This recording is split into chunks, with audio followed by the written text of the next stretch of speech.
আমার সাথে 100 উট আর 4000 ছাগলও চলে আসছে।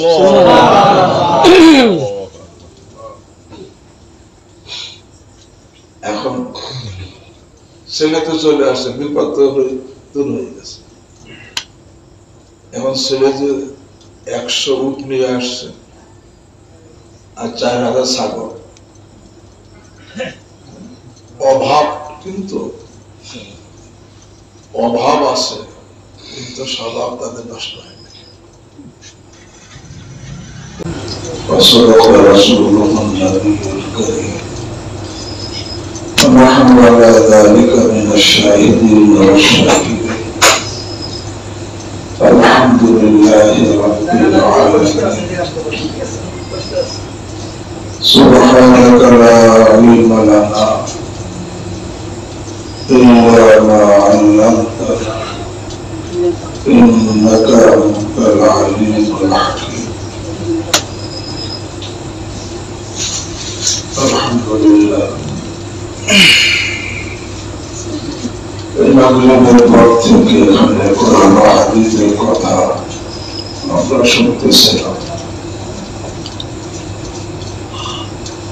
এই সহি কথার উপর আল্লাহ আমাকে আপনাদেরকে আমলের তৌফিক দান করেন।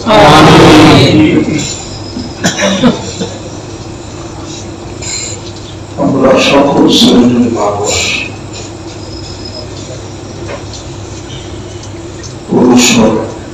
পুরুষ হয়ে মহিলা হয়ে, যুবক হয়ে যুবতী হয়ে, ব্যবসায়ী হয়ে চাকরিজীবী হয়ে, শ্রমিক হয়ে কৃষক হয়ে, সকলে কিন্তু শান্তি চাই, দুনিয়ারও শান্তি চাই, আখিরাতেরও শান্তি চাই। এমন একজন লোক নাই যে অশান্তি চায়। আর শান্তি দেনেওয়ালা একমাত্র আল্লাহ।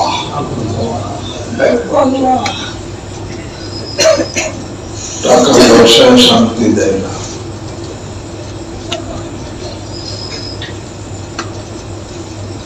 টাকা পয়সায় শান্তি দিলে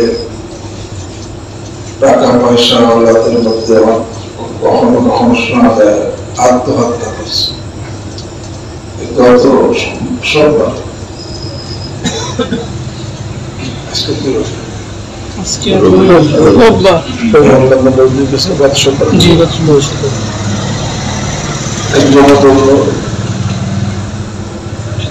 একটা মহিলা বড় সম্পদের মালিক, স্বামী মারা গেছে আগে, সন্তান আছে, সম্পদ অনেক, অনেক সম্পদ নষ্ট হয়ে গেছে, তারপরে অনেক সম্পদ আছে। সেই মহিলা আত্মহত্যা করছে। টাকা পয়সায় শান্তি থাকলে তো টাকা পয়সাওয়ালারা এরকম আত্মহত্যা করত। হযরত তাকলিস মানি শব্দ বারাকাত ওনার বয়ানে দেখছে একটা মহিলা এত সম্পদের মালিক, তার এত কর্মচারী, এত কোটি কোটি টাকা তার এত সম্পদ, সে জানাই নাই এত সম্পদ। মিল ফ্যাক্টরি অনেক কিছু আছে। একবার সে করাচিতে একটা জায়গার নাম সদর, জায়গার নামই সদর। সদরের রোড যে যাইতেছে, দেখে রাস্তার পাশে কিছু লোক পুরে ঘরে নাক ডেকে ঘুমাইতেছে।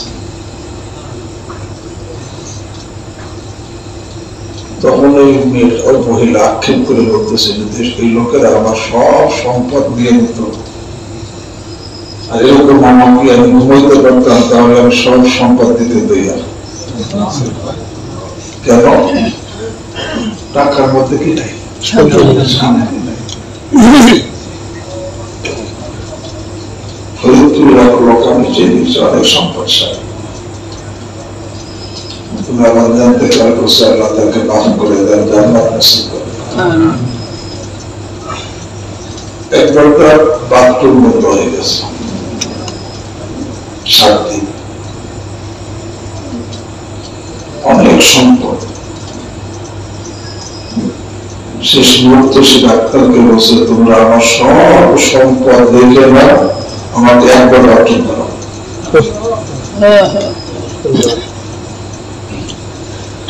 টাকা পয়সার মধ্যে সব শান্তি দেয়, শান্তি দেওয়া লাগে আল্লাহ,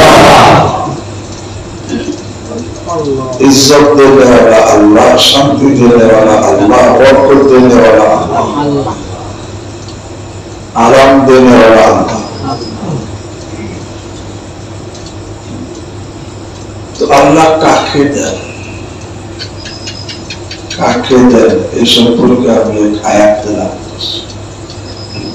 কোন লোকটাকে শান্তি দেন, কোন লোকটা বিপদে থাকলে তার বিপদ থেকে বের হওয়ার রাস্তা করে দেন। আল্লাহ নিজে রব্বুল আলামিন ইরশাদ করেন, আউযু বিল্লাহি মিনাশ শাইতানির রাজীম, মান ইয়াত্তাকিল্লাহ ইয়াজআল লাহু মাখরাজা। আল্লাহ বলেন যে ব্যক্তি আল্লাহকে ভয় করবে, আল্লাহকে ভয় করবে কিভাবে? তার আদেশগুলো পালনের মাধ্যমে আর নিষেধগুলো বর্জনের মাধ্যমে। আল্লাহকে ভয় কিভাবে করতে হবে? আদেশ পালনের মাধ্যমে, নিষেধ বর্জনের। আল্লাহকে ভয় করার পদ্ধতি হলো তার আদেশগুলো আর নিষেধগুলো আল্লাহকে ভয় করা। অনেকে নামাজ পড়ে না, আমি আল্লাহকে ভয় করি, আবার কোনো কিছু করে যে পরিমাণ করা দরকার সেই পরিমাণ সে করে না।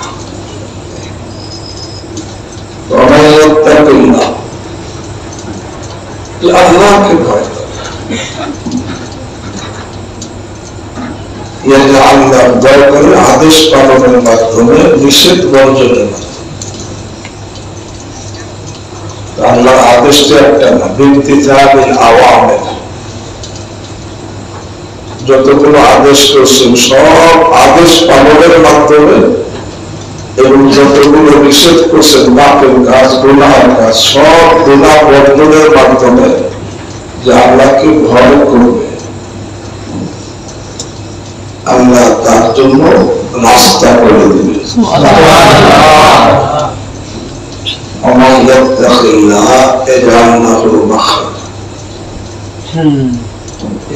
আরবিতে আল্লাহ মান শব্দ যে কেউ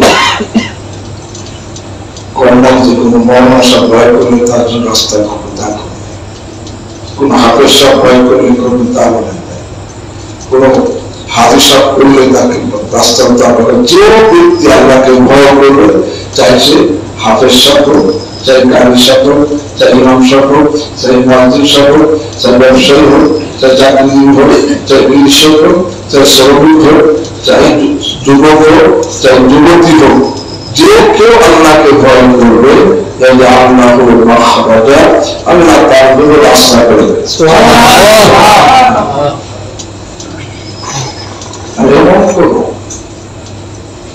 এই জন্য একটা কথা বলি, যারা আল্লাহকে ভয় করে তাদেরকে বলা হয় পরহেজগার। কি বলা হয়? যারা আল্লাহকে ভয় করে না, গুনাহ করে, তাদেরকে বলা হয় গুনাহগার। যারা আল্লাহকে ভয় করে তাদেরকে কি বলা হয়? আর যারা গুনাহ করে, আমি বলি পরহেজগারের বিপদের সময় লম্বা হয় না, আর গুনাহগারের বিপদের সময় খতম হয় না। কি করছে বলেন? তার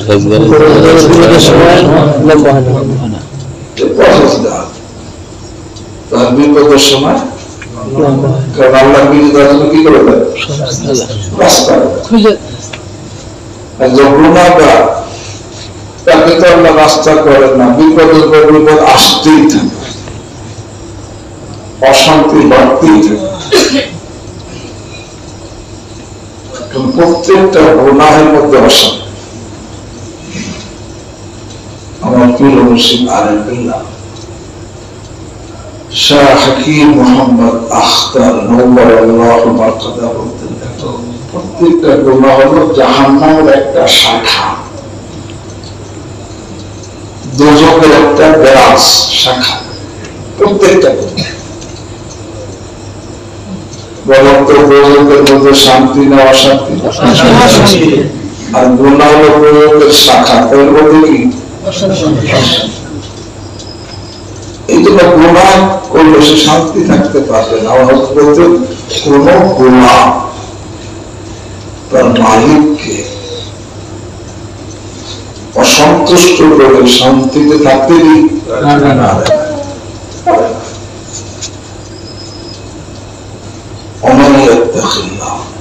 আল্লাহকে ভয় করবে,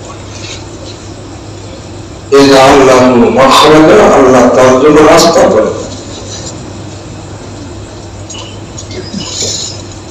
এক সাহাবী, তার নাম আউফ ইবনে মালিক আল আশজারি রাদিয়াল্লাহু তাআলা, রাসূল করিম সাল্লাল্লাহু আলাইহি ওয়াসাল্লাম নিকটে এসে বলতেছে, ইয়া রাসূলুল্লাহ, আমার ছেলে যার নাম সালেহ, ছেলের নাম কি? সালেহকে কাফেররা বন্দী করে নিয়ে গেছে, তারা তো শত্রু, নিয়ে মেরে ফেলবে, বন্দী করে নিয়ে গেছে। এখন ছেলের মা খুব পরেশান হয়েছে, আমিও পরেশান। আর আমাদের মধ্যে অভাব খুব চলতেছে, একে তো অভাব চলতেছে, আবার ছেলেকে কাফেররা ধরে নিয়েছে।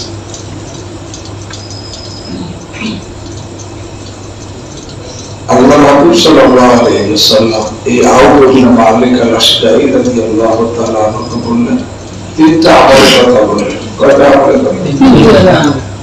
এক নম্বর বললেন ইত্তাকিল্লাহ, সালেহ আর তুমি আল্লাহকে ভয় করো, মানে তার প্রত্যেকটা আদেশ পালন করো, প্রত্যেকটা নিষেধ বর্জন করো।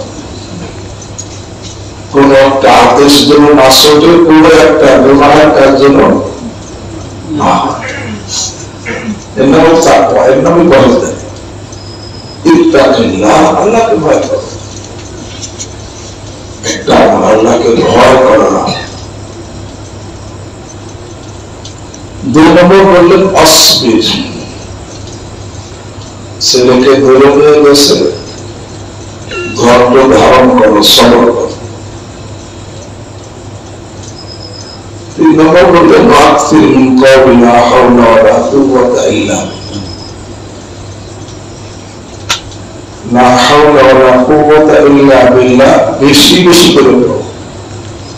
কথা বলতেছেন? আল্লাহকে ভয় করো, সবর করো, লা হাওলা ওয়ালা কুওয়াতা ইল্লা বিল্লাহ, বেশি বেশি করে বলো। তোমার বিবি তুমি দুইজনে পড়ো। বিবির কাছে গিয়ে বলছে, এখন স্বামী স্ত্রী আল্লাহকে ভয় করতেছে, সবর করতেছে, আল্লাহ হাওলা ওয়ালা কুওয়াতা ইল্লা বিল্লাহ বেশি বেশি করতেছে। কিন্তু অভাব অনাহারে থাকে, আবার ছেলেকে কাফেররা ধরে নিয়ে গেছে, পড়তেছে, হয়তো পড়া শুরু করছে, কয়েকদিন পড়ছে, তার কিতাবে নাই, হয়তো দু চার দিন পড়ছে, দুই তিন দিন পড়ছে। একদিন রাত্রিবেলা গভীর রাত, ঘরের বাড়িতে সালাম দিচ্ছে, আসসালামু আলাইকুম। ঘর থেকে আউফ ইবনে মালিক রাদিয়াল্লাহু তাআলা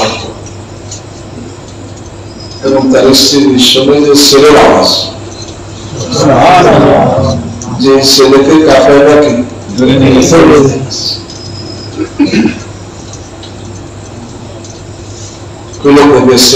আসছে। তুমি কিভাবে আসলো? কাফেররা ধরে নিয়ে আমাকে দূরে এক জায়গায় ঘরের মধ্যে বন্দী করছে এবং দিন রাত 24 ঘন্টা তারা আমাকে পাহারা দিত দুজন করে, যাতে আমি সেখান থেকে ভেঙে আসতে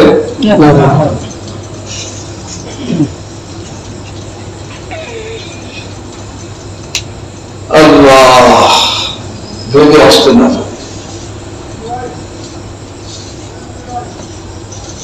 আজকে রাত্রে যারা পাহারাদারি করছে তাদের এত ঘুম আসছে আর তারা দাঁড়িয়ে থাকতে পারাতে পারে না। তারা পাশের রুমে গিয়ে শুয়ে পড়ছে, ঘুমে গেছে, এত ঘুমাইছে নাক ডাকতেছে। তখন আমি ওই রুম থেকে বেরোয়েছি, বেরো দেখি মাঠের মধ্যে তাদের উট ছাগল অনেক, একটা উঠে চলছে আর বাকি উঠকে ইশারা করছে আসার জন্য, আর ছাগলদেরকে ইশারা করছে। যখন আমি কিছু সময় চলার পর দেখি আমি ঘরের সামনে হাজির, আমার সাথে 100 উট আর 4000 ছাগল চলে আসছে।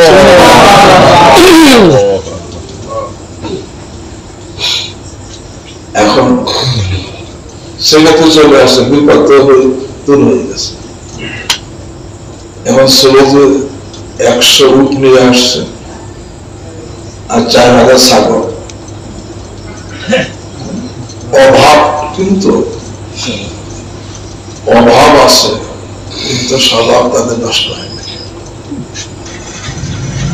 অভাব যতই থাক, হালাল ছাড়া তো খাওয়া যাবে।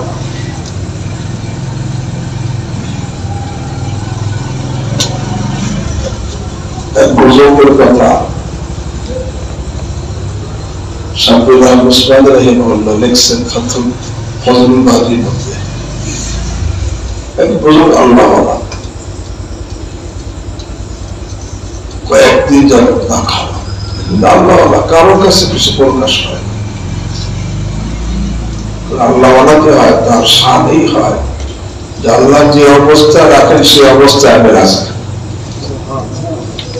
খাওয়া রাখলো রাজি, না খাওয়া রাখলো রাজি। তাদের কোন, তারা সবসময় আল্লাহ ফয়সালা রাজি থাকে। হুসাইন আহমদ মাদানী রাহিমাহুল্লাহ জেলে আটকা, অনেক লোক ওনার কাছে জেল থেকে মুক্তির জন্য তদবির চায়, আমাকে একটা তদবির দেন, আমল দেন, যে আমল করে আমি জেল থেকে কি পাই, নাজাত পাই,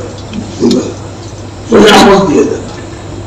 যত লোককে আমল দেন তত লোক ওই আমল গুলো জেল থেকে সে নাজাত পাই যায়। কিন্তু উনি জেলের মধ্যে বসা, ওনাকে একজন জিজ্ঞাসা করছে যে আপনার আমল করে লোকেরা জেল থেকে মুক্তি পায় আর আপনি নিজের মধ্যে বসে আছেন, দেখো আমি আল্লাহ ফয়সালায় আছি। আল্লাহ আমাকে জেলে রাখা পছন্দ করে আমি জেলে থাকতে পারি, আল্লাহ ফয়সালায় আছি। এটা একটা বড়, আল্লাহ ফয়সালায় রাজি থাকা বহু বড়। এজন্য কিতাব লেখছে ইন্না মাকাম আর-রিজা আলা মাকামাতিল মুকাররাবিন, সর্ব অবস্থায় আল্লাহর ফয়সালায় রাজি থাকা আল্লাহ নৈকট্যশীল বান্দাদের উচ্চ একটা মাকাম। ইউসুফ আলাইহিস সালামের ভাইয়েরা ওনার উপরে কি পরিমাণ জুলুম অত্যাচার করছে, উঠে ফেলছে, পরে গোলাম বানিয়ে বিক্রি করছে, পরে সেখানে গোলাম 6 বছর গোলামি করছে, পরে সেখানে আবার যার ঘরে গোলামি করছে সে একটা অপবাদ দিয়ে ওনাকে জেলে দিচ্ছে। অনেক সময় মানুষ এটা করে, আমাদের সমাজেও আছে, অন্যায় করে নিজে অপবাদ দেয় আর আছে না। আল্লাহ কোরআনে বলছে ওয়ামাই ইয়াকসিব ইসমান আও খাতিআতান সুম্মা ইয়ারমি বিহি বারিআন ফাকাদ ইহতামালা বুহতানাও ওয়া ইসমান মুবিনা। যে নিজে অন্যায় করছে নিজে, কিন্তু একজন নির্দোষী দোষ আছে না। একজন লোক নির্দোষী রূপে এমনি দোষ চাপানো, একে বলা অপবাদ, অপবাদ। আর একটা হলো নিজে দোষ করে অন্যের উপরে চাপানো। আল্লাহ কোরআনে বলেন ওয়ামান ইয়াকসিব ইসমান আও খাতিআতান সুম্মা ইয়ারমি বিহি বারিআন ফাকাদ ইহতামালা বুহতানাও ওয়া ইসমান মুবিনা। যে নাকি নিজে অন্যায় করছে, এখন দোষ চাপায় আরেকজন, সে কি করলো? আরে বড় বুহতান, বড় অপবাদ, অপবাদের এবং বহুতানের গুনাহ সে গ্রহণ। ওই যে হযরত ইউসুফ আলাইহিস সালাম যার ঘরে থাকছে, সে অন্যায় করছে, কিন্তু ওনার উপর দোষ চাপাইয়া ওনাকে জেলে দিছে, জেলে 12 বছর থাকছে। যখন বিক্রি করছে বাইরে, তখন বয়স হলো 12। কত বছর? 12 বছর। এবং গোলামি করছে 6 বছর। কত হলো? এরপরে জেলে থাকছে 12 বছর। কত হলো?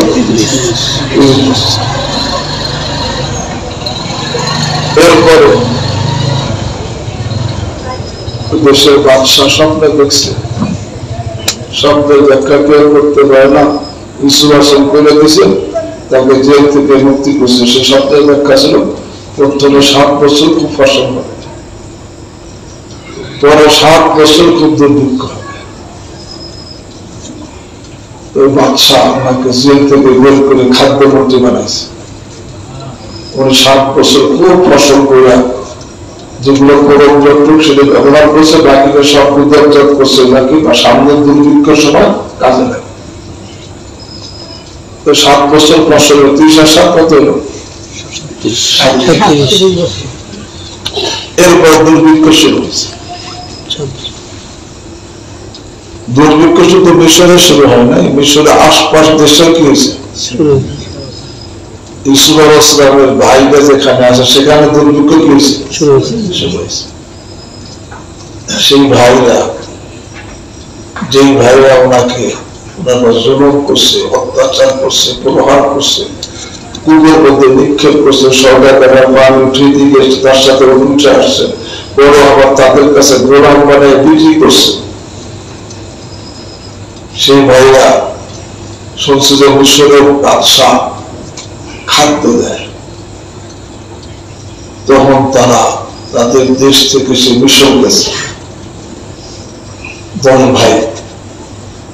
যাওয়ার সাথে সাথে ইউসুফ হাসান সবাই গেছে, কিন্তু ভাইরা ওনাকে কি ভাইদেরকে খাদ্য দিয়ে গেছে, খুব একটা আপ্যায়ন করছে। এবং তাদের খাদ্য বাবদে পয়সা দিয়েছিল, পয়সা তাদের বস্তার মধ্যে ফেরত দিচ্ছে কবরে, আর নিজের পক্ষ থেকে বাইতুল মালে পয়সা জমা করছে। কিন্তু ভাইদেরকে পরিচয় দেয় নাই যে আমি তোমাদের ভাই, কারণ আল্লাহর পক্ষ থেকে তোমার পরিচয় দেওয়ার অনুমতি নাকি খালি বলছে তোমাদের কোন ভাই ভাই কত একজন আছে, তাকে নিয়ে আসবে, তাকে নিয়ে না আসলে সামনে তোমাদেরকে খাদ্য দেওয়া হবে। সে আপন ভাই বিনিয়ামিন। পরে আবার সে খাদ্য নিয়ে গেছে, কদিন চলে, পুরো আবার আসছে ওই বিনিয়ামিনকে নিয়ে। পরে কৌশলে বিনিয়ামিনকে রেখে দিচ্ছেন, ভাইদেরকে খাদ্য দিয়ে দিচ্ছেন। শুধু বুনিয়ামিনকে বলছে ইন্নী আনা আখুক, যে আমি তোমার ভাই, প্রকাশ করো না। ভাইদের কাছে এখন প্রকাশ পরিচয় দেন। পরে তৃতীয়বার যখন আসছে, আইসে তাদের দুরবস্থার কথা বলছে যে আমরা খুব অভাবে আছি, আমাদের টাকা পয়সা সব শেষ, এখন আর কোনো সম্বল নাই খাদ্য দেওয়ার, কিছু অচল জিনিস নিয়ে আসছে, এর বিনিময়ে আমাদের খাদ্য দিয়ে দেন এবং আমাদের কিছু দাম করেন। ভাইরা বলতেছে কার কাছে? ঈশ্বরের কাছে। কষ্ট লাগতেছে। এই মুহূর্তে আল্লাহ পরিচয় দেওয়া, ভাইদের সামনে মুকুট করে থাকতো যত ভাইরা, আজকে মাথার মুকুট খুলে ফেলছে। কেন করছে? তফসিরে লেখে ইউসুফ আলাইহিস সালামের, ইয়াকুব আলাইহিস সালামের সব ছেলেদের মাথায় একটা বিশেষ চিহ্ন ছিল, একটা দাগ। 10 ভাইয়ের মাথায় দাগ ছিল, আর এই ইউসুফ আলাইহিস সালাম এবং বিনিয়ামিন তাদের মাথায় দাগ। এই দাগটা আলামত যে ইয়াকুব আলাইহিস সালাম কি আজকে মাথার মুকুট খুলে ফেলছে, ওই দাগ দেখা যাইতেছে। তখন বাইরে আইন না কে লামটা ইউসুফ, তুমি কি ইউসুফ? তখন আনা ইউসুফ হাদা আখি, আমি ইউসুফ, এটা আমার ভাই বিনিয়ামিন। কদ মান্নাল্লাহু আলাইনা, আল্লাহ আমার উপরে ইহসান করছে। কেন? ইন্নাহু মাইয়াত্তাকি ওয়া ইয়াসবির, ওই আগের কথা, আল্লাহকে ভয় করে আর ধৈর্য ধারণ করে, আল্লাহ তার আমলের পুরস্কারকে নষ্ট করেন না। ইন্নাহু মাইয়াত্তাকি ওয়া ইয়াসবির ফাইন্নাল্লাহা লা ইউযিউ আজরাল মুহসিন। তখন ভাইরা বলে, কসম আল্লাহ, আমরা তোমাকে ডাবাইতে চাইছি, আল্লাহ তোমাকে আমাদের উপর করে ধান্য দিয়েছে, আমরা অপরাধ। এই মুহূর্তে ইসলাম কি বলছেন?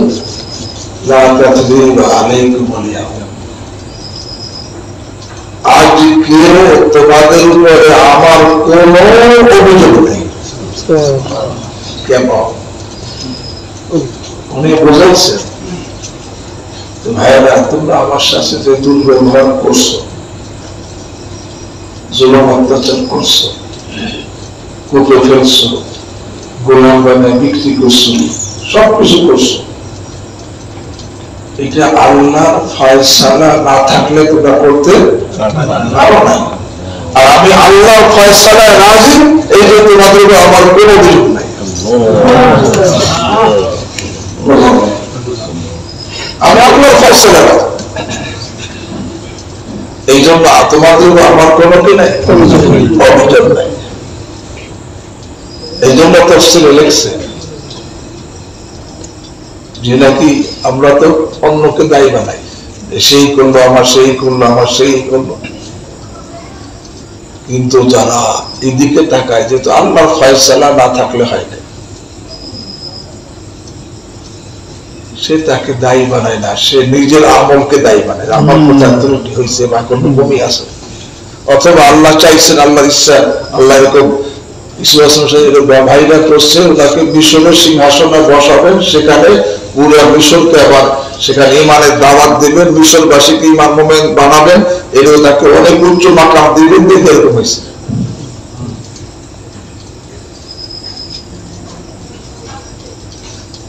তো যারা নাকি আল্লাহ ফয়সালার দিকে তাকায়, তারা তার বিরুদ্ধে করলে সেদিকে তার ভ্রুক্ষেপ করেন, তারা চিন্তা করে আল্লাহ ফয়সালাতে আমি রাজি।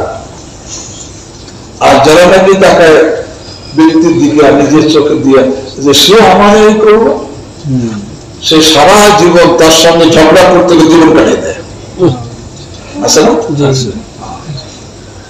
আল্লাহ বড় শান, সর্ব অবস্থা আল্লাহ ফয়সালা কি থাকে। তো বলছে এক বুজুর্গ আল্লাহওয়ালা অনাহারে থাকে, না খেয়ে কারোর কাছে প্রকাশ করে না, কারণ তাদের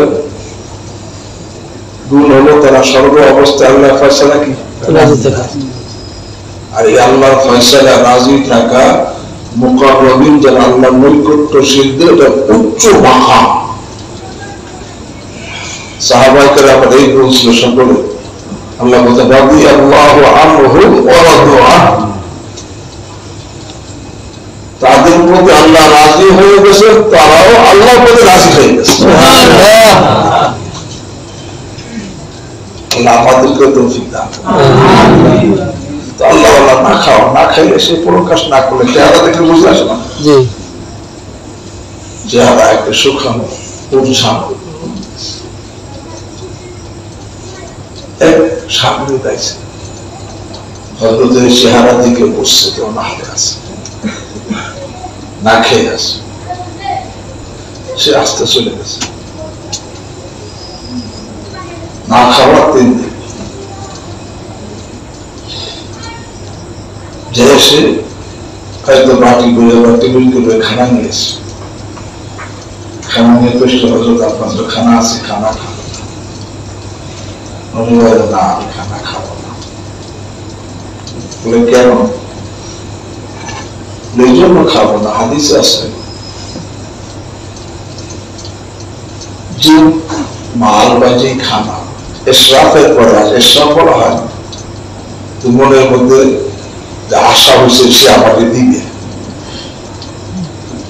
সে আমাকে এই আশা ভিতরে ইসরাফ বলে। ইসরাফের পরে যেটা হাসিল হবে তার মধ্যে তোমাকে বরকত দেওয়া হবে না। তো তুমি যখন উঠে গেছি তখন আমার মনের মধ্যে আসে তুমি আমাদের খানা আনতেছো, ইসরাফ হয়ে গেছে।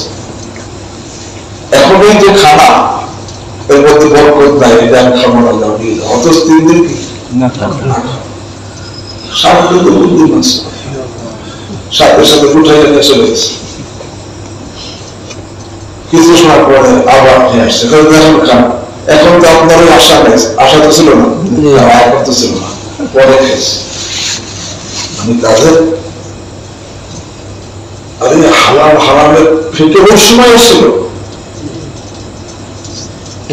আমার অবস্থা কি পাইলাম তাহলে দিলাম, তাহলে পাপ নাই তার কথা, তাই না? কোনো ফেকে দেয় ওই মুহূর্তে খানা খাওয়া দিচ্ছে, 3 দিন না খাওয়া, হারাম খানা না, কিন্তু খানা যখন চলছে গেছে ভিতরে আশা হয়েছে যে সে উঠে গেছে আমার জন্য কি আনবে, খানা আনবে। হাদিসে আছে এই যে মনের মধ্যে আশা হওয়াকে ইসরাফ বলে। এরকম আশার পরে যেটা আসে এর মধ্যে কোনো বরকত থাকে না। আর কারো থেকে পাওয়ার কোনো আশা নাই, কিন্তু সেখানে আসছে এর মধ্যে বরকত থাকবে, এটা তুমি গ্রহণ করবে।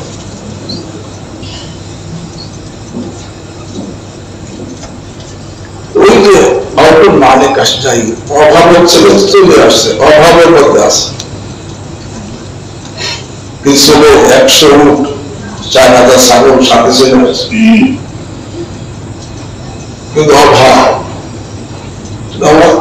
ভিতরে থেকে এই মাল কি আমার জন্য হালাল হবে? আমার তো জানা নেই।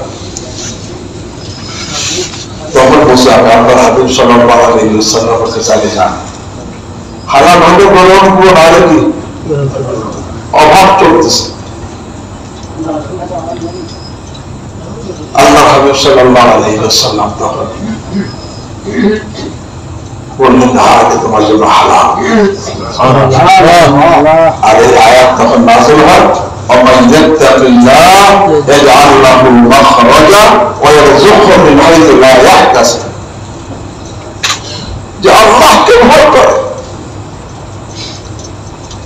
আল্লাহ প্রত্যেকটা আদেশ পালনের মাধ্যমে প্রত্যেকটা নিষেধ বর্জনের মাধ্যমে যে আল্লাহকে ভয় করবে, আল্লাহ তার জন্য রাস্তা করে দিবেন। আজকে আমি বিপদের পর বিপদ আসতেছে, মুক্তি পাই না কেন? আমি আল্লাহকে ভয় করি না। এমন কোন বিপদ নাই যেই বিপদ থেকে আল্লাহ বের হওয়া রাস্তা করতে পারেন না। এমন বিপদ আছে?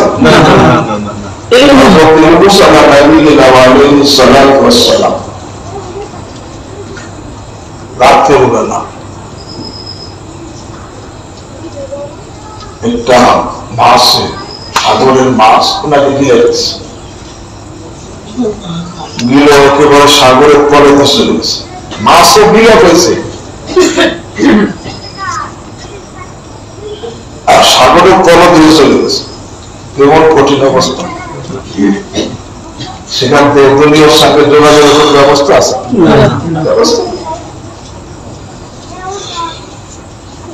আল্লাহ আল্লাহ কোরআন বলেন ফানাদা ফিজ যুলুমাত, ইউনূস তিন অন্ধকারের মধ্যে থেকে আমাকে ডাকছে।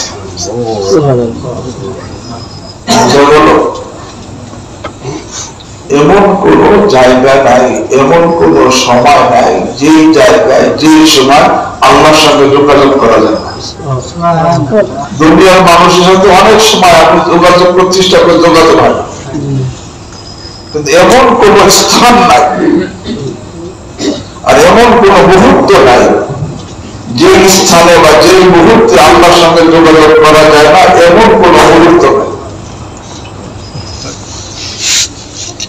এখন যোগাযোগ ব্যবস্থা কত উন্নত, তারপরে মোবাইলে ফোন করছেন, তার সংযোগ দেওয়া সম্ভব না, অতটা বিজি বহুদিন আছে, হ্যাঁ, অথবা বলতো ওটা কিছু নয়।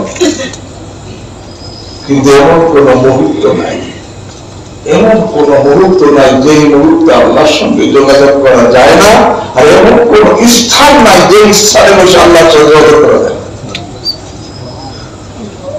সে মাছের পেটে সাগরের তলদেশে দুনিয়ার কোথাও যোগাযোগ করার ব্যবস্থা নাই, কিন্তু ওই জায়গায় বসে আল্লাহর সঙ্গে যোগাযোগ করছে।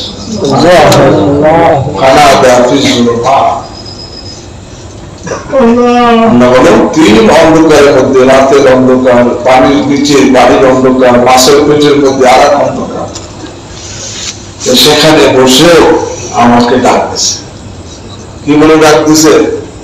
আল্লাহ ইলাহা ইল্লা আল্লাহ, আপনি ছাড়া কোন মাবুদ নাই, আপনি ছাড়া কোন ইলাহ নাই,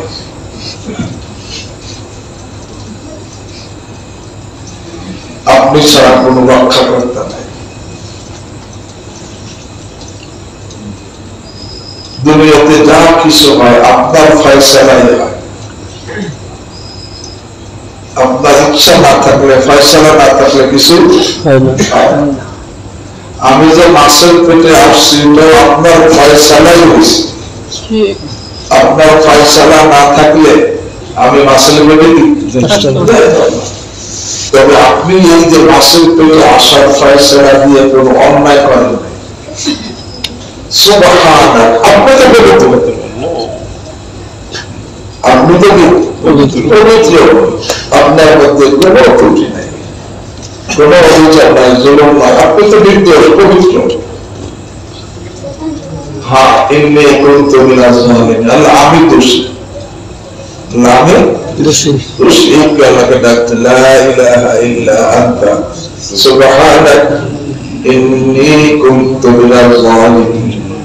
আল্লাহ বলেন ফাস্তাজাবনা লাহু, সে ডাকছে পরে সাথে সাথে আমি তার ডাকে সাড়া দিছি। সুবহানাল্লাহ, ফাস্তাজাবনা লাহু, তো সাড়া দিলে ওয়ানাজ্জাইনাহু মিনাল গাম, তাকে বিপদ থেকে নাজাত দিয়েছে। সুবহানাল্লাহ, বুঝতে পারলাম যে পরমেশ্বরের বিপদের সময় কি হয় না, লম্বা হয় না।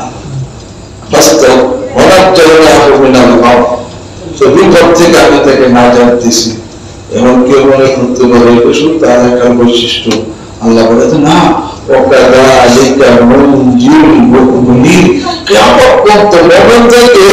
আমাকে ডাক দিয়ে এরকম আমাকে ভয় করে করলে আমি তাদেরকে বাঁচা দেবো।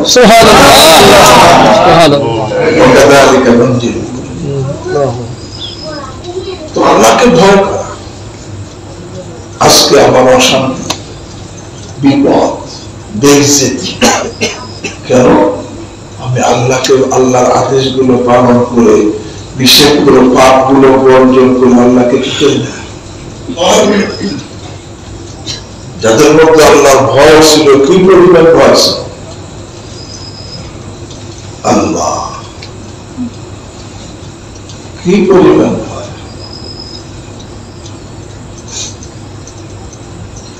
সাহারানপুর একটা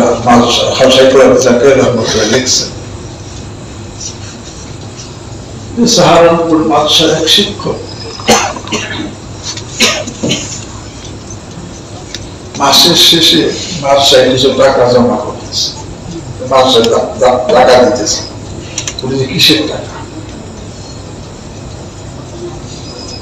বলে আমি তো প্রত্যেকদিন বাড়ি থেকে তরকারি নিয়ে আসি, খানা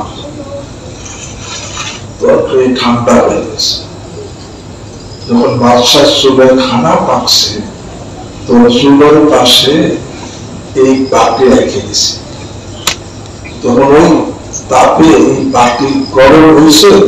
এখন এই যে আমি এই যে বাদশাহ চুলার আগুনের তাপ দিয়ে আমার তরকারি গরম করছি, এটা তো আমার ব্যক্তিগত না, এটা বাদশাহ, এর বিনিময় এরকম ভাবে এই টাকা জমা করে। বোঝেন নাই কথা? জানানো হয় নাই, বলে জানানো হয় নাই, দেশান না জানাই তো আমার গরম কত ঘুরে লাগতো, কি লাগতো একেবারে আল্লাহ। শামসুল হক ফরিদপুর রহমাতুল্লাহ আলাইহি, আল্লাহ গড়াডাঙ্গা আমার বাড়ি, বাদশাতে একটু দূরে। ওনার খাদে বাদশার কত গাছ, কত রুদু হয়ে গেছে, এখন গাছ রয়েছে, শুধু গাছ, ওগুলো ধরবে না, পরে কাইটে ফেলাই দিচ্ছে। তো খাদেম করছে কি, ওই কদু গাছ ফেলাই দিছে কাইটা, নিয়ে আইসা হুজুরের বাড়িতে নিয়ে আইসা হুজুরের গা মিলে খাওয়াইছে। তুমি কোথায় পেলাম? বাদশার ওই যে কদু গাছ নষ্ট হয়ে গেছে, কাইটে ফেলাইছে, সেটা আমি খাওয়াইছি। গাভী তো খেয়ে ফেলছে। এখন হয়তো সংসদ মাছ পয়সা জমা করতেছে, যে কদুর গাছের বিনিময়ে এত পয়সা মাছ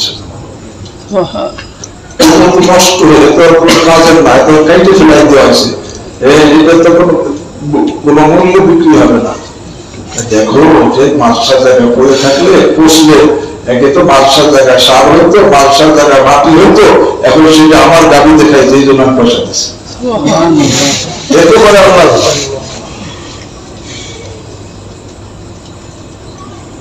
আল্লাহ দাওয়াত তো বড় ফিকির নাই। এক মহিলা আল্লাহকে ভয় করত, তার স্বামী অসুস্থ, মৃত্যু শয্যায় রাত্রিবেলা। ওই স্বামীর আপন দূরে দূরে আছে,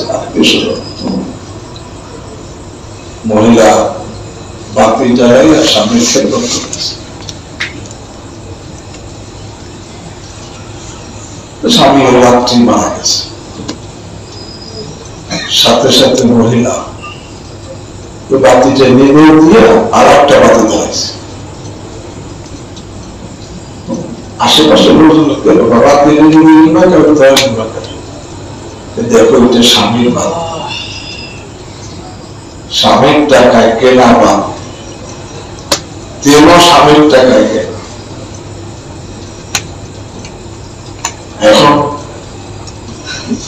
যত সময় স্বামী ছিল তখন তিনি মালিক ছিলেন, স্বামী যখন ইন্তেকাল করেছেন তিনি আর মালিক নাই, তার সব ওয়ারিশরা মালিক হয়েছে, ওয়ারিশটা সব এখানে নাই। আমার একার জন্য এই বাতি জ্বালানো কি হবে না, জায়েজ হবে না, এই জন্য সেটা দিলেও দিছি আর নিজস্ব একটা বার্তা রেখেছি।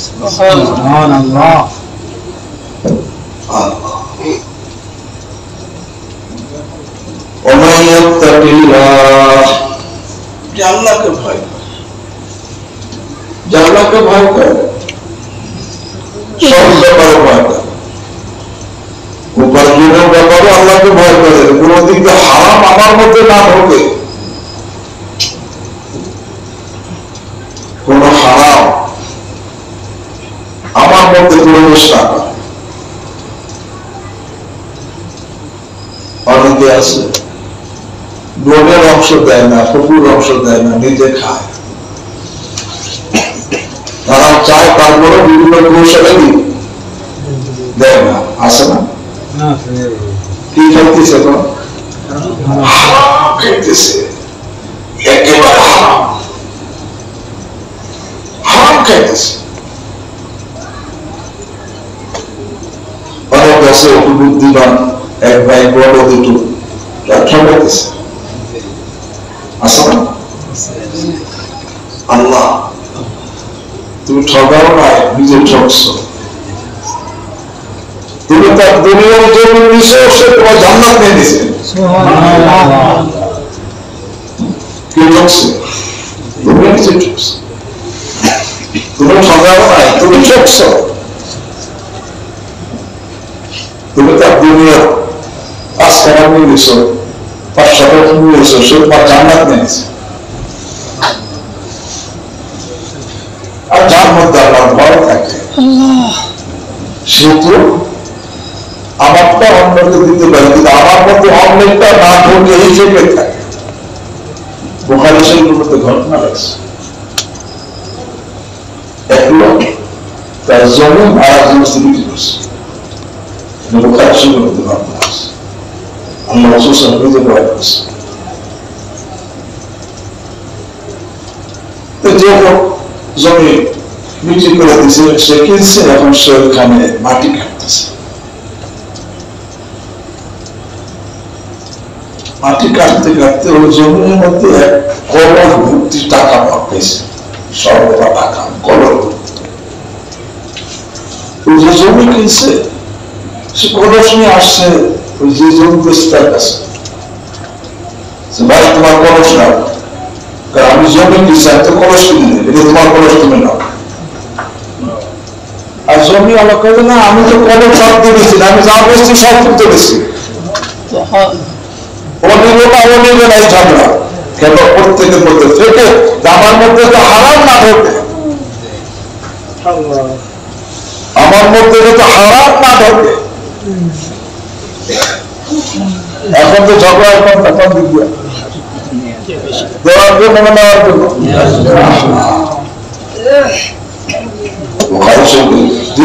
এখন এই টাকা কলসকে ঝগড়া, কলসকে ঝগড়া,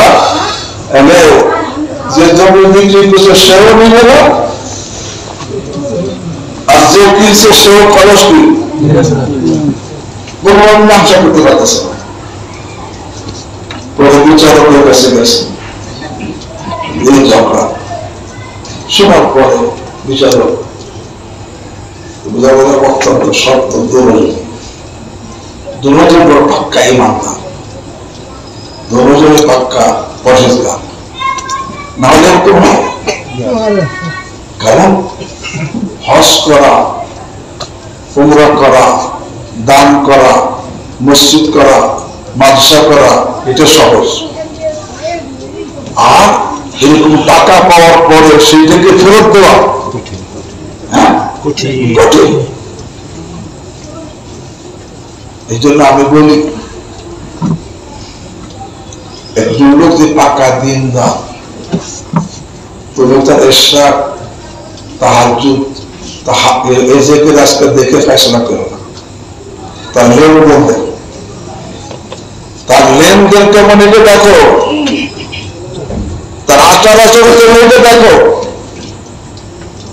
বুঝলেন কথা? তার লেনদেন কেমন, তার আচার আচরণ কেমন, এটা ভালো করে দেখো।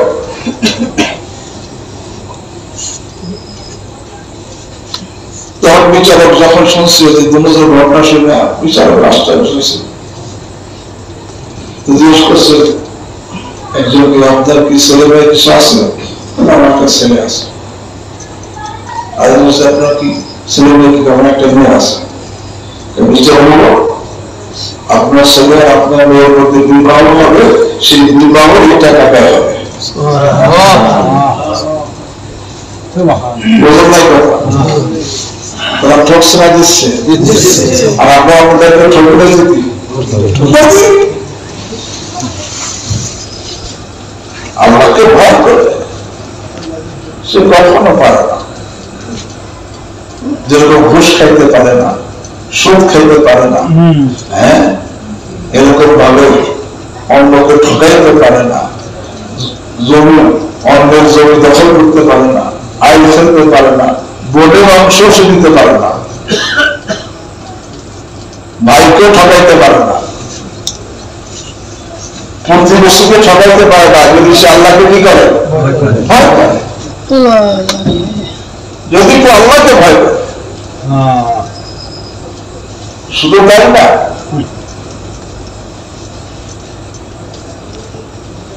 যদি আল্লাহকে ভয় করে, সে চাকরি করে, তার ডিউটিতে ফাঁকি দিতে কি পারে না।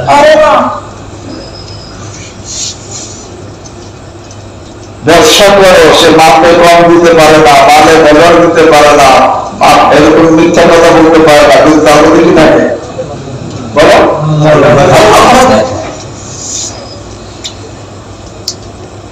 যদি আল্লাহর ভয় থাকে,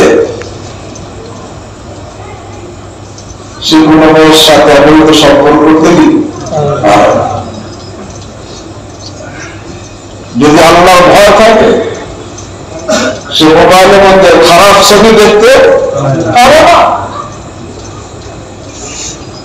যদি কারো মধ্যে আল্লাহর ভয় থাকে, সে বাপ মার সাথে বেয়াদবি করতে কি পারে না। যদি আল্লাহর ভয় থাকে, আরে গুনাহ করার সুযোগ আসলেও সে গুনাহ করতে কি পারে না। আল্লাহ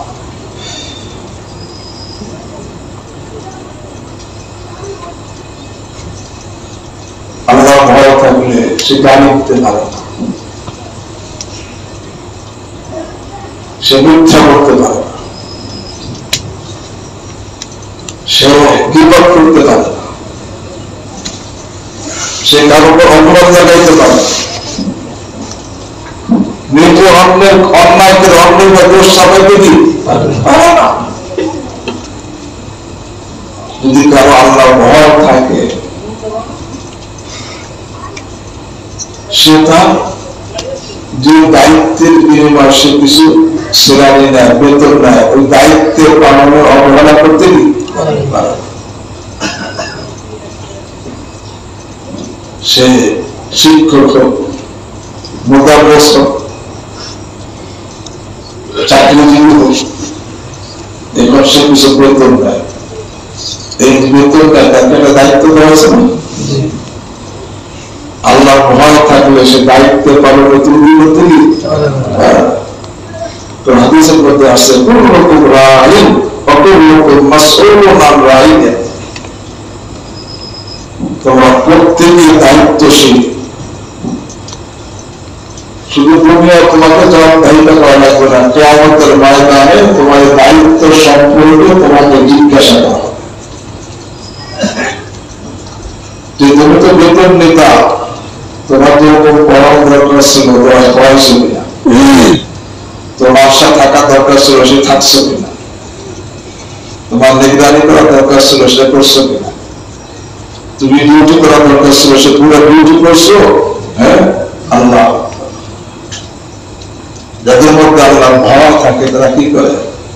গভর্নর শিক্ষক মাসের শেষে কিছু টাকা বেতন দেওয়ার, কিছু টাকা ফেরত দেয়, ফেরত দেয়। দেখো, আমি যে মাদ্রাসায় ছিলাম, ক্লাসের জিম্মাদারি ছিল, বিভিন্ন সময় বিভিন্ন লোক চলে আসে, ঠেকাইতে পারে। তো কেউ আসলে কারোর কাছে কার সাথে কথা কই 1 মিনিট চলে যায়, কারোর সাথে কথা কই 2 মিনিট চলে যায়, কোনোদিন 3 মিনিট চলে যায়। ওই যে 1 মিনিট 2 মিনিট 3 মিনিট পুরো মাসের মধ্যে বিভিন্ন দিন গেছে, বিভিন্ন ঘন্টা, ওইগুলো আমি জমা করছি। জমা করে দেখি যে আমার যে প্রত্যেক দিন মনে করেন 5টা ঘন্টা আমার বেতনটা, আমি যে বেতন নেই 5টা ঘন্টা করার কারণে বেতন নেই। 5টা ঘন্টা ক্লাসে কয় ঘন্টা সময় হয়, তো পুরো মাসের বেতন আমার এত, তো পুরো ঘন্টা কতখানি বেতন আসে, একদিনে কত আসে, এটা আমি হিসাব করছি। সারা মাসে যে ওই যে কথা সবকের সময় এক শব্দ চলে আসছে, 1 মিনিট 2 মিনিট 5 মিনিট চলে গেছে, ওইটা আমি সব কি করছি, জমা করছি। কারণ এই সময় তো খেদমত করতে পারি না, এই সময় বেতনটা আমার জন্য জায়েজ হবে না, এইগুলো ঠিক বলতেছে। যদি আল্লাহর ভয় থাকে, ভয় না থাকলে তো বাসন করলাম পালাম তাহলে দিলাম করে কিভাবে খালি পুষ্টি নেওয়া যায়।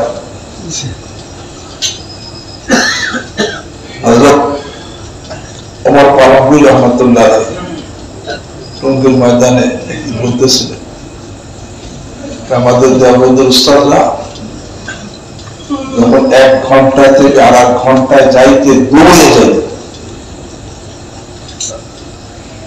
কেন আমরা দৌড়ে জানতে, দেখো আমার তো, আমি কিছু বেতন নেই, আমার তো এই ঘন্টার বিনিময় বেতন, এখন যদি আসতে যায় তো মাঝখানের সময় ব্যয় হয়ে যায়, ঘন্টা কম হয়ে যায়, যাতে আমার ক্লাসের টাইম কম না হয়, এই জন্য আমি দৌড়ে যাই।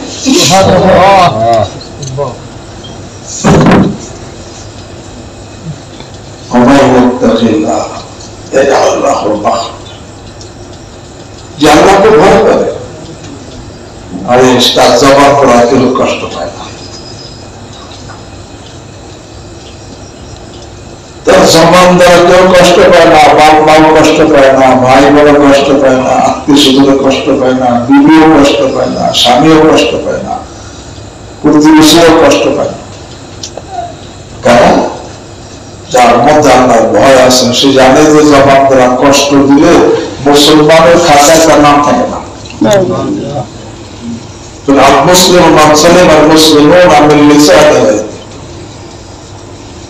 মুসলমান ওই ব্যক্তি তার জবান থেকে সকলে নিরাপদে,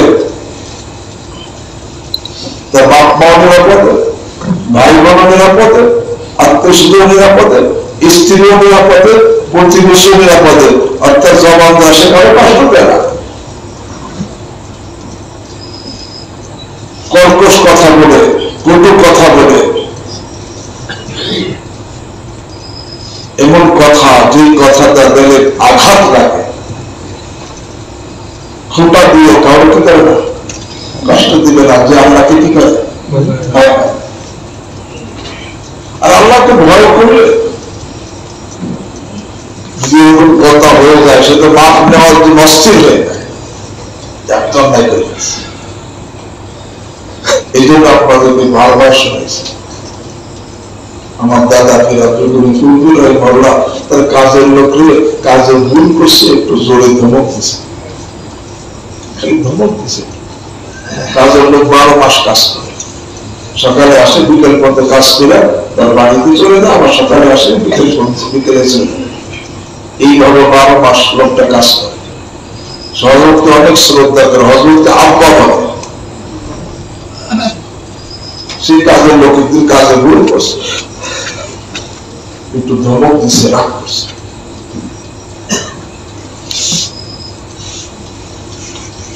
আসলে নামাজের পরে আমার হজরত শুনে যাওয়া হবে, তখন মন্দারের কাছে বলছে, আমার এখন ওই কাজের লোকের নাম বসে তার বাড়িতে এখন যাইতে হবে। বাড়ি 2 মাইল 2.5 মাইল দূরে, গ্রামের মধ্যে পায়ে হেঁটে যেতে হবে, ওই অফিসের মধ্যে, মাঠের মধ্যে দিয়ে। বাড়ি ছেড়ে না, গ্রাম যাকে আমার গ্রাম, কিন্তু বাড়ি বুড়ো পাবো। দাদা বই তখন বিরুদ্ধ কাজের লোকটা বাড়ি যাইতে হবে, আমি তার একটু রাগ করছি, রাগটা একটু বেশি হয়ে গেছে, এই জন্য আমি ক্ষমা চেতে যাব। হযরত বলছে সকালে আসবে, সকাল পর্যন্ত বেঁচে থাকবো কোনো গ্যারান্টি তো নাই, এখনই যেতে হবে। চল এই বুড়া মানুষ এই মাছের মধ্যে দিয়ে ওই যে আইন দিয়ে যাইতে যাইতে 2 মাইল আইনের রাস্তা, অন্ধকারে রাত হয়ে গেছে, উপরে ঘুরতে ঘুরতে প্রবাস করতে করতে পাইছে, সে বাড়িতে উঠছে কাজের লোক, ওঠার পরে কাজের লোক দেখলে তো আশ্চর্য, হঠাৎ আমার আইনে চলে আসছে, খুশিতে আট খান। হযরত দিয়ে বলেন আমি আসছি তোমার কাছে ক্ষমা চাওয়ার জন্য, তুমি আমাকে মাফ করে দাও। কি বলেন আপনি? আপনার তো মারার অধিকার আছে, আমাকে মাফ করে দাও। তখন আমার দাদাকে আমার খাজা আমি হাকিম আখতাসার আমাকে বলতেছেন ওই কাজের লোকটাকে, তুমি বলে দাও হযরত আমি মাফ করে দিছি, এটা না বললে হযরত যাবেন না। কাজের লোকটা বলছে হযরত মানে মাফ করে দিয়া, আর মাফ করে দিয়েছি। এরপরে উনি চলে আসছিলেন আমার সাহেবকে আমার দাদাকে বলছে আখতার তুমি বসে জাহান্নাম সে বাঁচাবে, আখতার তুমি আমাকে জাহান্নাম থেকে বাঁচাচ্ছ। আপনার ভয় থাকে, সে কাউকে কাউকে জুলুমও করতে পারে না, কাউকে গালিও দিতে পারে না, কাউকে এরকম অতিরিক্ত রাগও করতে পারে না।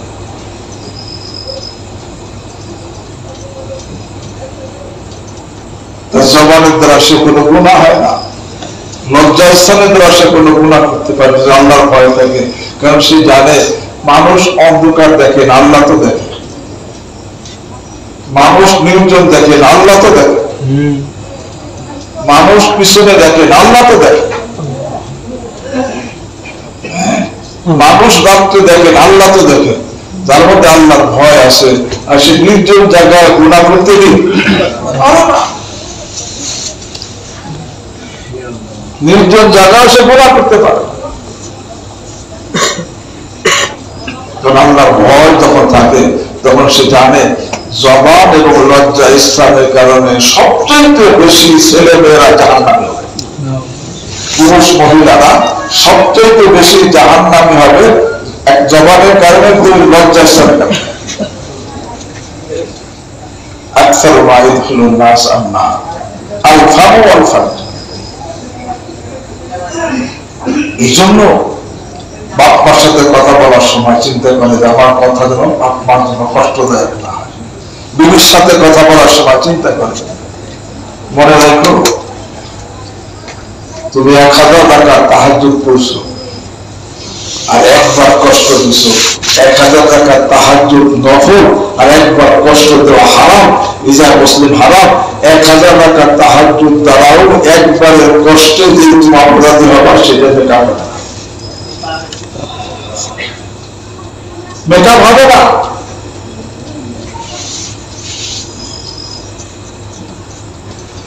অনেকে আমল করে ঠিক আছে, কিন্তু আপনার বিয়ের প্রচলন করে, বিবির সাথে দুর্ব্যবহার করে,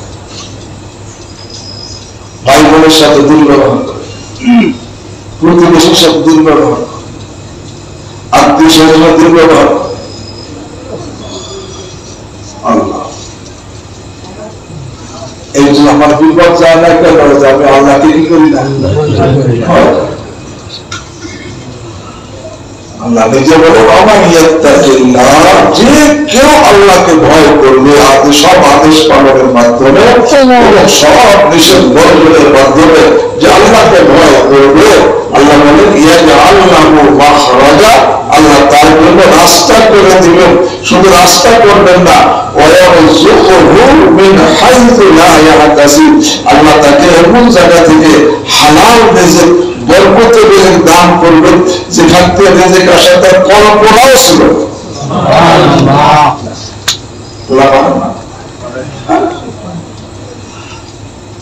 এই জন্য ভাই এই যে বিপদ থেকে অশান্তি থেকে বেরোতে চাই কে কে? আল্লাহ আমাকে আপনাদের সকলকে তৌফিক দান করুন। আল্লাহ বললেন যিনি কি আমাকে ভয় করবে আদেশগুলো পালনের মাধ্যমে, নিষেধগুলো বর্জনের মাধ্যমে, অর্থাৎ তাকে অবলম্বন করবে, আল্লাহ বলে আমি তার জন্য রাস্তায় করে দিব এবং তাকে এমন জায়গা থেকে রিজিক দান করবো যে কল্পনাও করতে পারে না। রাজি আছেন? সংক্ষেপে এই আল্লাহর ভয় মুত্তাকি হওয়া একটা সংক্ষেপ একটা আমল বলে আমি বলিনি, আল্লাহ রাসূল একেবারে সংক্ষেপ আমল মুত্তাকি হওয়া। আল্লাহ হাবিব সাল্লাল্লাহু আলাইহি ওয়াসাল্লাম যে লোকটা তার জবান হেফাজতের গ্যারান্টি আর লজ্জা ইসলাম হেফাজতের গ্যারান্টি কয়টা? এক নম্বর জবান, আর দুই নম্বর লজ্জা ইসলাম। আল্লাহ হাবিব সাল্লাল্লাহু আলাইহি ওয়াসাল্লাম বলেন আমি তার জান্নাতের গ্যারান্টি দেব। আর কোন মুত্তাকি ছাড়া কোন ব্যক্তি প্রত্যক্ষ জান্নাতে যাইতে পারে? আল্লাহ রাসূল আরে জান্নাতের গ্যারান্টি দিয়েছেন, প্রত্যক্ষ সে জান্নাতে। এখন প্রশ্ন হয় যে আমি তো অতীত অনেক পর থেকে অনেক গুণা করে ফেলেছি, চোখের দ্বারা, লজ্জাস্থানের দ্বারা, জবানের দ্বারা, হাতের দ্বারা, পায়ের দ্বারা, কত অনেক গুণা করে ফেলেছি। গুণা থাকলে তো সে মুত্তাকি হয় না।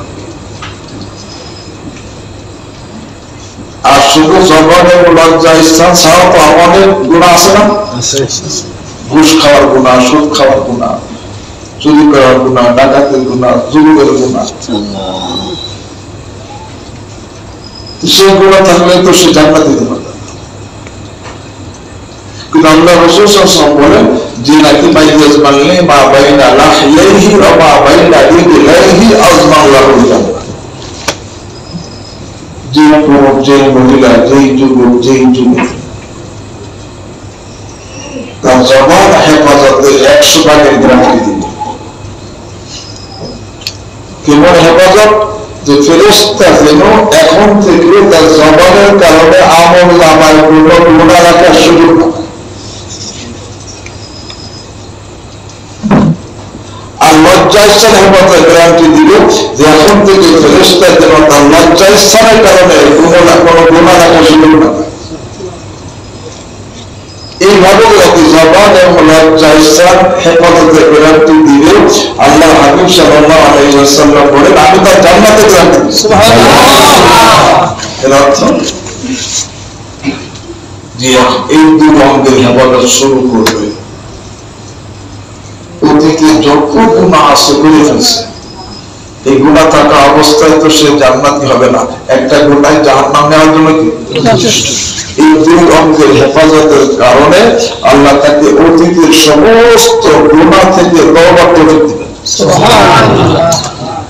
আর অন্যান্য যত গুনাহ আছে সব গুনাহ থেকে আল্লাহ তাকে তওবার তৌফিক দিবেন। এবং বাকি জীবন তাকে সমস্ত গুনাহ থেকে হেফাজত করবেন। আল্লাহ তাকে মুত্তাকি বানাইয়া জান্নাতি বানাইয়া দুনিয়া থেকে দিবেন। কারণ আল্লাহর হাবিব তো জান্নাতে কি করছেন? গ্যারান্টি দিয়েছেন। যে লোকটা এখন থেকে তার জবান হেফাজতে 100 ভাগ গ্যারান্টি দিবে,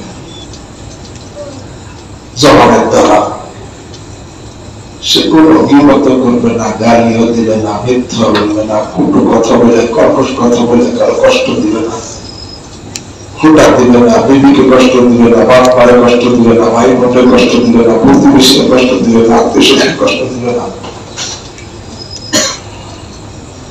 অপবাদ লাগাবে না, মিথ্যা সাক্ষী দিবে না।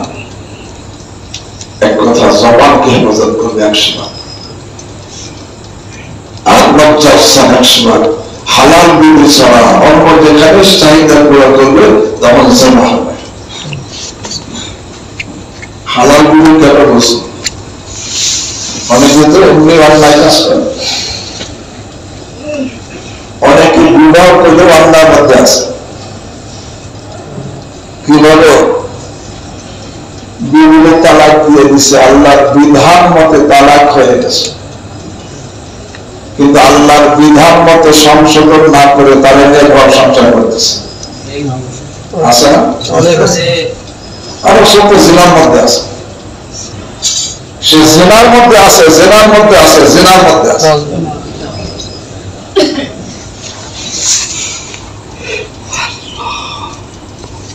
যে লোকটা তার জবান হেফাজত এরকম ভাবে, একটা মেয়ের বিবাহ হয়েছে, এক জায়গায় স্বামী বিদেশে থাকে, এখন আসতে দিয়ে দিয়েছে, আর ছেলের সাথে অবৈধ সম্পর্ক করছে, এখন মেয়ে ছেলে তাকে তালাকও দেয় না, তালাক দেওয়ার ক্ষমতাও দেয় নাই, এমনি মেয়ে এর সাথে লাইন করে এক অলিকে একতরফা দিয়ে এর সাথে বিয়ে করা হয়েছে। আসেন সমাজে আল্লাহ বিধানে সে আগের স্বামী স্ত্রী এসে এর সাথে কাবিল 10 খানো করে, এই জন্য হালাল হবে না। যত সময় সে আগের স্বামী তাকে ছেড়ে না দেয় বা তালাক দেওয়ার ক্ষমতা না দেয়, এখন সে বিবাহ করে আনছে কিন্তু জিনা করতেছে, সন্তান অবৈধ হারামজাদা হয়ে গেছে।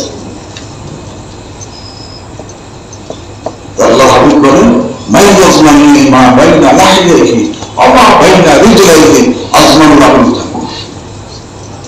যে পুরুষ, যে মহিলা এখন থেকে তার জবান 100 বার হেফাজত করবে, আর লজ্জা স্থান 100 বার হেফাজত করবে, হালাল বিবি ছাড়া সে কাছে যাবে না।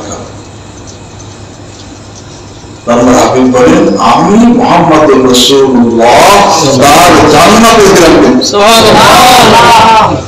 মানে এই বিলম্ব হেফাজত করলে আল্লাহ তাকে মুত্তাকি বানাই দিবেন, অতীতের সমস্ত গুনাহকে তওবার তৌফিক দিবেন, বাকি সব গুনাহ ছাড়ার তৌফিক দিবেন, মওত পর্যন্ত সব গুনাহ থেকে হেফাজত করবেন এবং তাকে মুত্তাকি বানাইয়া জান্নাতি বানাইয়া তার হাবিবের গ্যারান্টি, আল্লাহর হাবিবের গ্যারান্টিকে ঠিক রাখার জন্য তাকে মুত্তাকি বানাইয়া জান্নাতি বানাইয়া দুনিয়া থেকে দিবেন। সুবহানাল্লাহ। এখন থেকে এই 2 অঙ্গের 100 বার হেফাজত করতে পেরে রাখতে আছে। আল্লাহ আমাকে আপনাদের সকলকে তৌফিক দান। আমিন। তাহলে যে নাকি এখন থেকে জবান হেফাজত করতে চায়, গালি করতে পারবো না, মিথ্যা বলতে পারবো না, ঝগড়া করতে পারবো না, মিথ্যা সাক্ষী না, মিথ্যা জমিনে ধরে মিথ্যা সাক্ষী দেওয়া হবে, হ্যাঁ মিথ্যা কথা বলা যাবে, বিবাদ করা যাবে, কোন মেয়ের সাথে বিরোধ করা যাবে, অবরোধ পাবে, বাপ মার সাথে বিয়াদবিমূলক কথা বলা যাবে, মোট কথা ঝগড়া করা যাবে। দেখেন জবান হেফাজত বলতে বলছে, ঝগড়াও বলছে,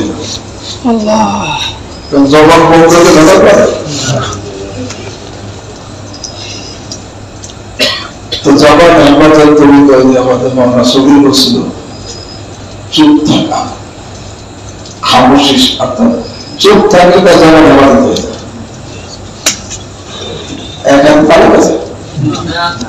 এখন একজনের কিছু বলে উদ্দেশ্যে চুপ বলছে, বলে উদ্দেশ্যে কি বলবে, চুপ বলতে হয়তো মানতে না, রাখে না, কিছু পারে না, এটাও কি হবে, চুপ বলতে। জবান বন্ধ রাখলে ঝগড়াও কি হয়ে যায়, বন্ধ হয়ে যায়। আজকে আমাদের স্বামী স্ত্রীর মধ্যে সবসময় ঝগড়া হয়, আছে না?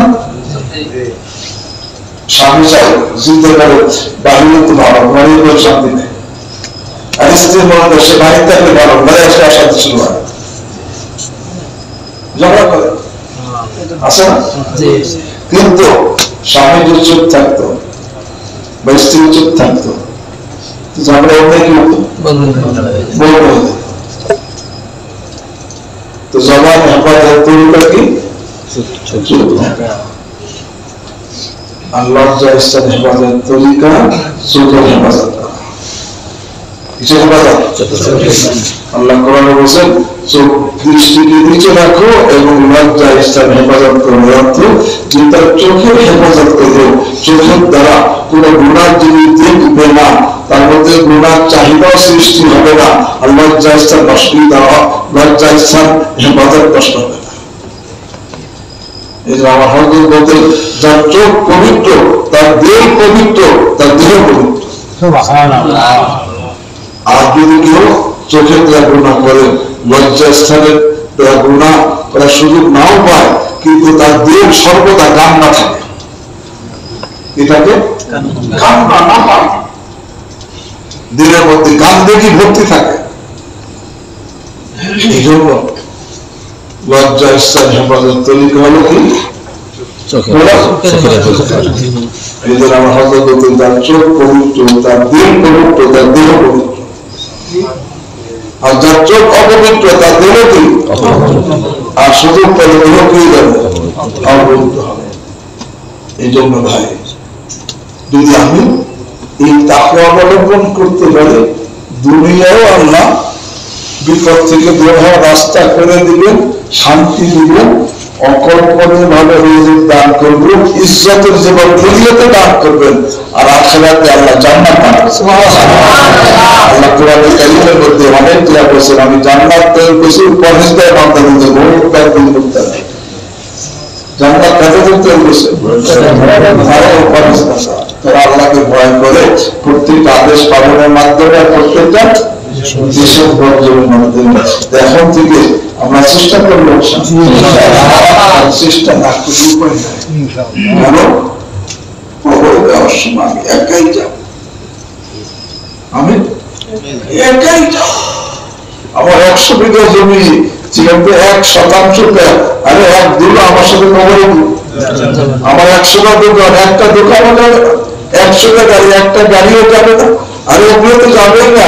আরে আমার কত কর্মচারী, একজন কর্মচারী যাবে না, কর্মচারী তো আরে এই যে যাদের জন্য মাথা থেকে মাথার গাম পায়ে ধরে সারা জীবন অট্টালিকা বানাইলাম, মৃত্যুট্টালি বানাইলাম, এই স্বামী, এই স্ত্রী, ছেলে মেয়ে, তারাও কেউ আমার সাথে আমার একাই যেতে হবে। এই যে মুত্তাকি না হয়ে গেলে উপায় নাই। এই জন্য ভাই মুত্তাকি হওয়ার পদ্ধতি, একটা পদ্ধতি বলে দেই। কোরআন আল্লাহ বলেছেন ইয়া আইয়ুহাল্লাযীনা আমানুত্তাকুল্লাহ ওয়া কুনু মা'আস সাদিকিন। হে আমার বান্দারা, ঈমানদার বান্দারা, আল্লাহকে ভয় করো। কিভাবে ভয় করবা? ওয়া কুনু মা'আস সাদিকিন, আরে যারা সাদিকি, সত্যবাদী বান্দা, মুত্তাকি, পরহেজগার, তাদের সঙ্গী হয়ে যাও। কারণ সঙ্গগুলো রঙ্গ ধরে, কি সঙ্গগুলো রঙ্গ ধরে, সঙ্গগুলো রঙ্গ ধরে, তাদের সংসর্গে থাকো, তাহলে তোমার মধ্যেও আল্লাহর ভয় চলে আসবে। আল্লাহ প্রত্যেকটা আদেশ পালনের তৌফিক হতে থাকবে এবং প্রত্যেকটা গুনাহ ছাড়ার তৌফিক হবে। আল্লাহ আমাকে আপনাদের সকলকে মুত্তাকি হওয়ার তৌফিক দান করুন, মাফ করে দান, তোমাকে সংশোধন করে দান, ভবিষ্যৎকে সুন্দর করে দান। সুবহানাল্লাহি ওয়া বিহামদিহি, আশহাদু আল্লা ইলাহা ইল্লা আনতা।